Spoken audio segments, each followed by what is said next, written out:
எப்பவுமே நம்ம முன்னாடி யார் ஓடுறான்னு பார்த்ததில்ல, பின்னாடி யார் ஓடுறான்னு பார்த்ததில்ல, கூட யார் ஓடுறான்னு பார்த்ததில்ல.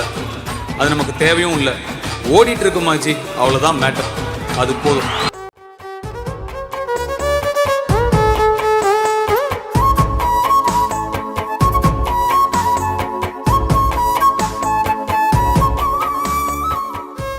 யாருக்குமே யார் நல்லா இருந்தாலும் பிடிக்கல. என்ன விஷயம்னே புரியல. என்னப்பா, அவங்கவுங்க உழைக்கிறாங்க, அவங்கவுங்க நல்லா இருக்காங்க, அவ்வளவுதான். வாழ்க, வாழ விடுங்க, சிம்பிள்.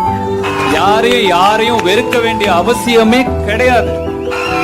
எதுக்காக யார் ஒருத்தர் இன்னொருத்தர் ஏன் வெறுக்கணும்? ஒருத்தர் பிடிச்சிருக்கா கொண்டாடுங்க, பிடிக்கலையா தள்ளிக்கோங்க, அவ்வளவுதான், சிம்பிள். நம்ம ஒருத்தர் மேல இருக்கிற அன்பு இன்னொருத்தர் மேல வெறுப்பா மாறும். லவ், அன்பை பகிருங்கள். உலகத்துக்கு இன்னைக்கு அது ரொம்ப தேவை.